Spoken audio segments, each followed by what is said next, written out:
Hey, this is Matt once again. Welcome back to another video, and this is a paid request for Jonathan. Thank you so much for that.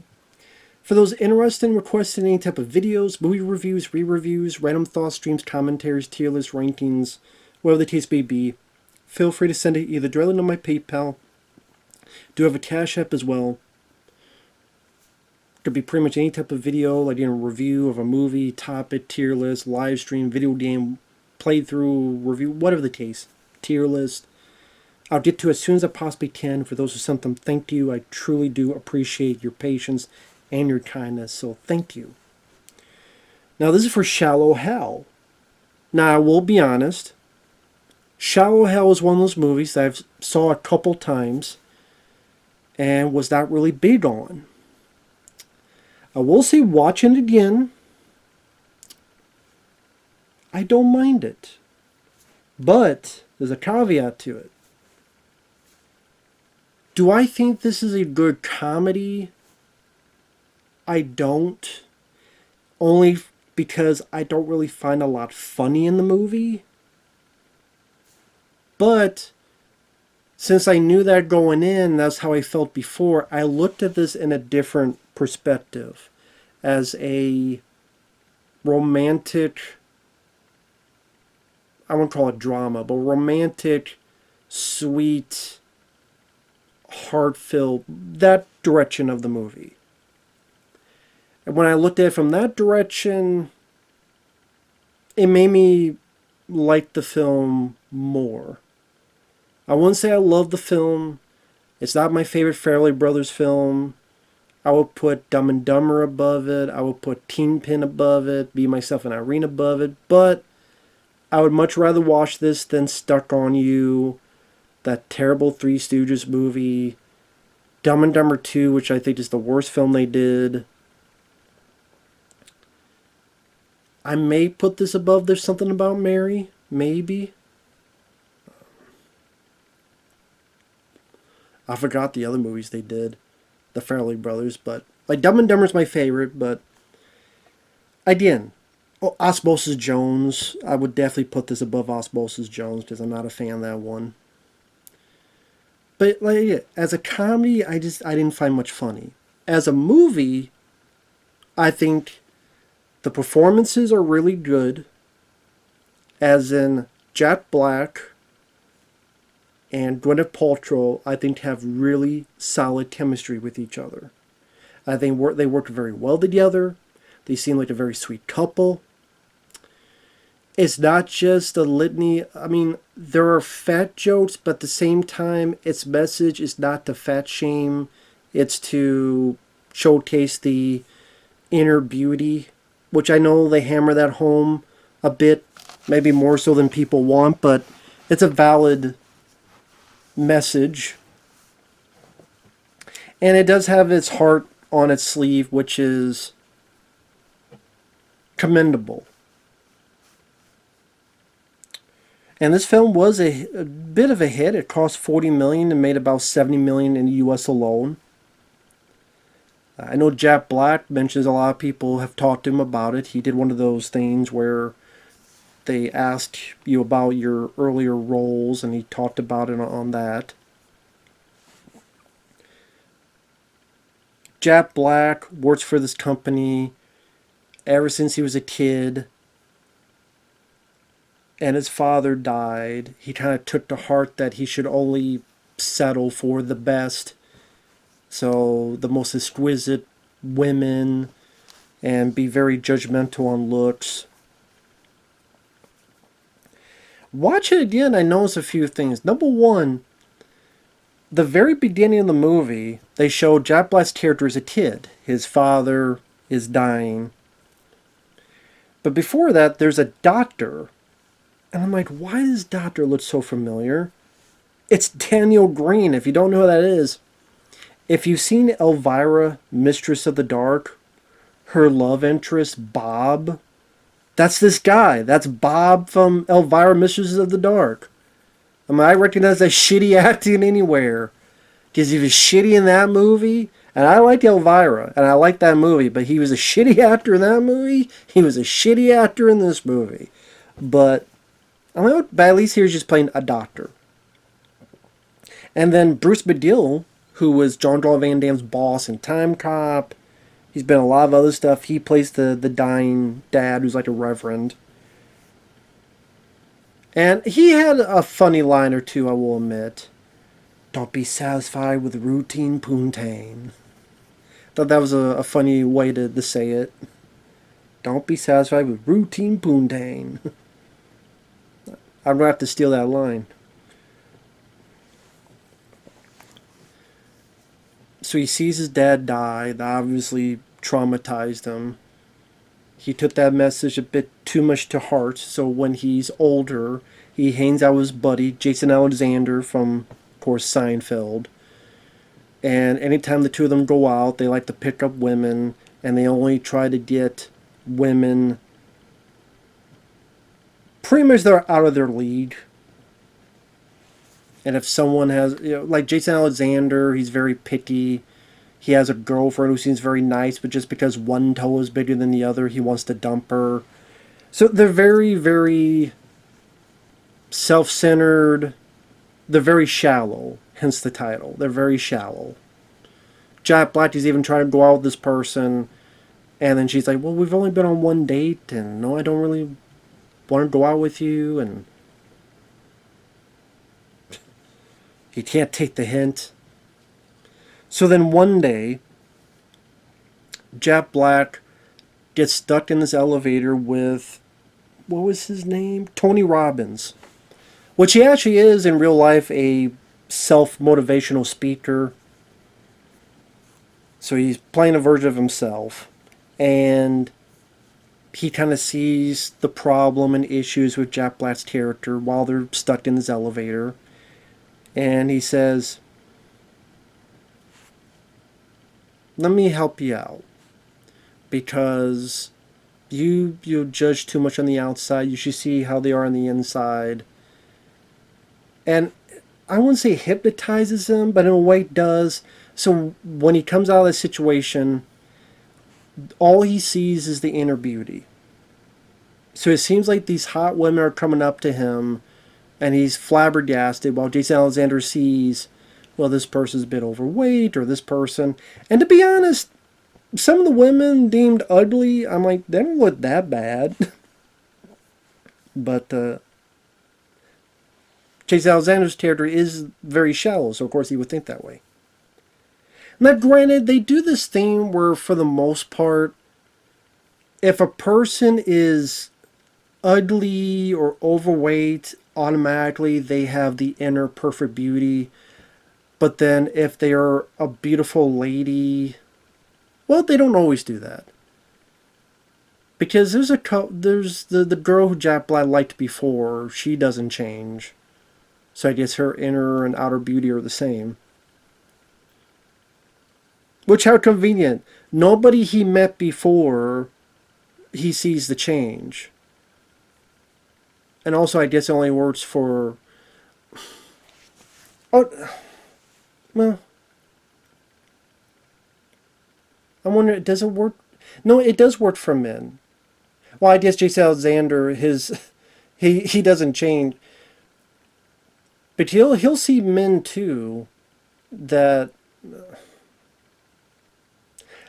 I just want to get in as it's convenient how the people he already knows, they don't change at all. Otherwise, that would blow the cover of, wait a minute, something's going on with my mind. So, like the girl who told him, you're not good looking enough, she still looks the same. Jason Alexander, well, it just makes sense he would still look the same. Because, he don't have much inner beauty. His character, that is. What I was getting at is this whole thing of all the ugly people, quote unquote, have beauty inside of them. I call bullshit because there's some ugly motherfuckers who are some real assholes too. So I mean, there are, quote, ugly people that are actually very nice and very kind. But there's also some ugly people that are some ugly motherfuckers in the soul and in the brain and in the attitude as well. And just like there's some hot women that are bitches, but then there are some hot women that are actually kind of nice and decent and cool with people. So, this it kind of wants to make the case of anybody who has some kind of difference in what quote beauty is, they all have inner beauty. I'm like, well, that's not the case. To repeat, there's some ugly motherfuckers who have ugly motherfucking attitudes too. So I mean, there's a mix of both, is what I'm saying. There's both. There's some nice ugly people, and there's some good ugly people. There's some nice pretty people, and there's some ugly pretty people. But I guess, they don't want to get into that because it's still supposed to be a comedy.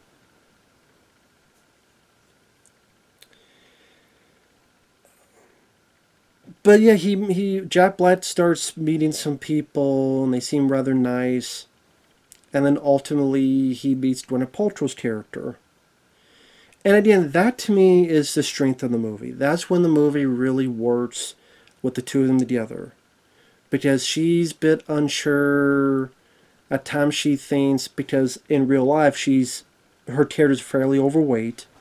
But Jack Black doesn't see that. So when he says certain things, she's like, okay, you're patronizing me, or you set me up, or this is some joke. But the way she reacts is in a realistic manner, not in an over-the-top manner or in a sitcom way. At least I didn't view it that way, as a sitcom way. And so I think Jack Black and Gwyneth Paltrow actually had good chemistry with each other. I think they worked well together in their dialogue with each other. And then they start hanging out with each other, and they hang out at where she works. And there's this place where all these kids are at the hospital, and Jack Black's playing with them.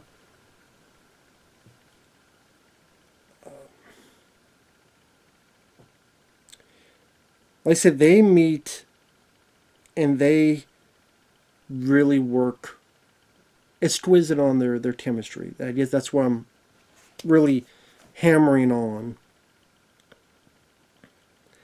Now, some of the humor that goes along with these scenes, I don't know if they're just too obvious, or they're just too whatever. It's like, okay, we're kind of making jokes because she's so fat, but at the same time we're not trying to be mean-spirited. So, for example, they're rowing, and then Jack Black, he's up here and he's confused as to why the boat is tipped over so much. Because she's fat. There's a recurring theme where she keeps breaking chairs. Because she's fat. She makes a cannonball in the water.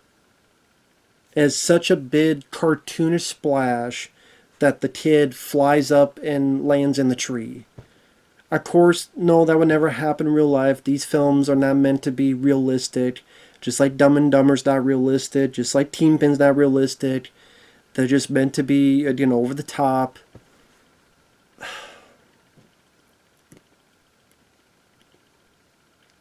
But at the same time, it's weird where we don't want to make fun of people who are overweight, but then we're doing jokes that kind of are because they're overweight. It's this kind of weird kind of battle with itself where, okay, I don't really find it funny because I didn't think it was clever. I don't think this is offensive either. Some people say it's very offensive. I don't think it's offensive. And its heart is in the right place. It's not fat shaming or anything, but I just didn't think the comedy worked. And I think that was actually the weakest part. And I think the mistake was labeling this as a comedy. Label this as a romantic movie. For me, it works better as that. Because, spoiler alert, there's this guy used to be her boyfriend, and she was in, what was it, the Peace Corps. She may have to go out the Peace Corps again. And he's kind of debating because he's in love with her and wants to marry her. Then Jason Alexander gets with Toby Robbins, gives him some false spiel. Is he able to say a word, a sentence to get him out of his hypnotism? Shallow hell wants a gal. So now he sees what's really going on. And then he's acting shallow again, so he's avoiding her. But then ultimately he realizes what he's doing is wrong and things work out. Now, it's predictable. Like, you know something's going to happen where the love is going to break up a bit. And then he's got to realize who he really is and what he really wants and who he's really been. And then it'll make up at the end. That's kind of the hard rule of what do I want to say? The rigid structure at times a romantic comedy has, or any romance film, or most I should say, is they do well, then they don't break up, something's going to happen, then they get back together. Like, that's a very common trope, and it's hard to break that. I understand. But I do think the acting works. Jason Alexander,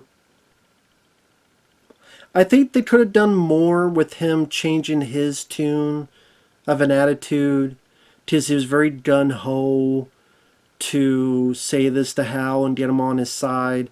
I wish there was a little bit more worked on with Jason Alexander's character for him to realize what he's done is wrong.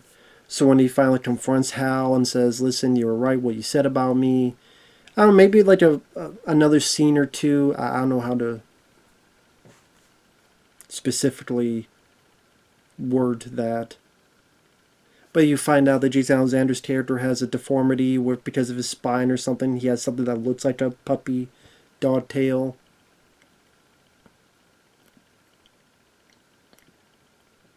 And that's why he feels angry at women, because, oh, well, they're going to judge me when they see that, so I must judge them back instead before I get hurt, like that kind of mentality. But one scene that I thought really worked in terms of acting from Jack Black, because I've been critical of him of late because I think he takes really lazy roles in some really shitty looking movies. Minecraft worked well for him box office wise because it was a huge hit.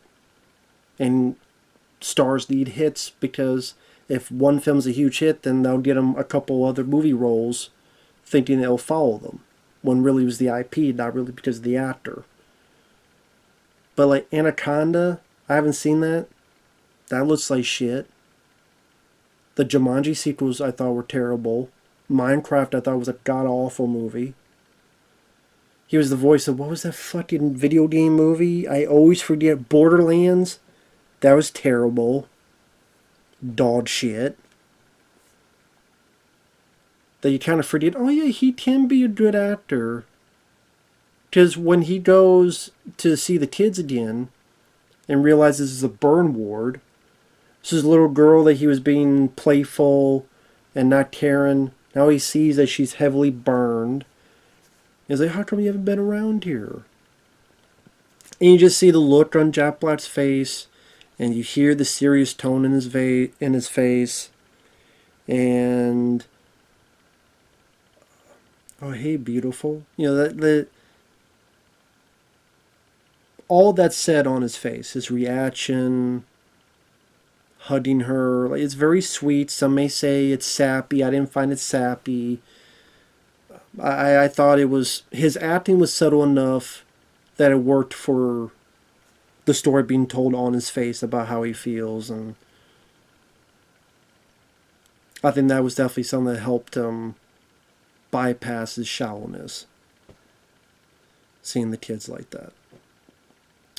And I just thought it was a really good scene. And at the end, everything works out for the best, and etc. Jack Black and Gwyneth get married. They go on their merry way. I guess Jason Alexander did dump that lady. Then, because he tries to deal with another girl, and all she says is, I really like puppies and anything to do with puppies. He's like, oh, okay, you want to have a drink?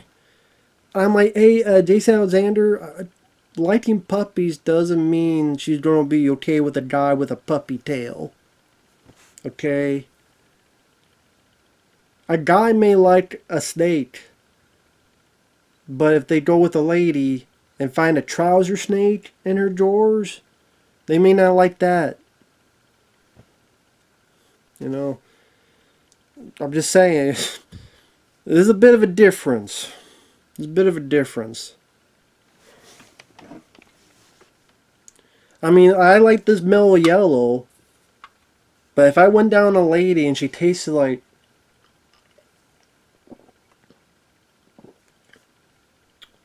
well, I'd marry her.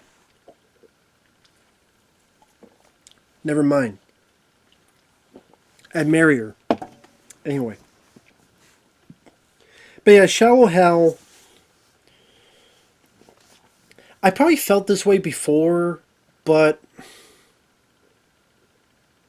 I guess because watching this again with the mindset, I'm going to watch this as a romantic movie other than a comedy. So that's why I'm a bit more positive. As a comedy, I didn't think it was that funny. But again, as a romance, I thought his heart was in the right place. I thought there was enough bit of a sweetness to it. Thought the acting by the two and the chemistry was there. And the message was a bit heartfelt. So I just wish the comedy...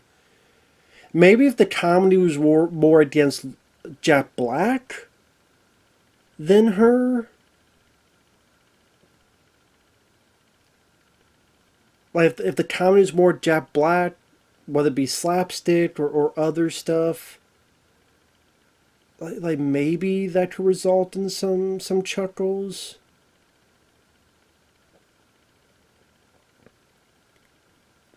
Or I don't know. But, and take that for you will. Or maybe if this wasn't the Farrelly Brothers movie, like them having to try to put their brand of comedy into this, I don't know if it works the best.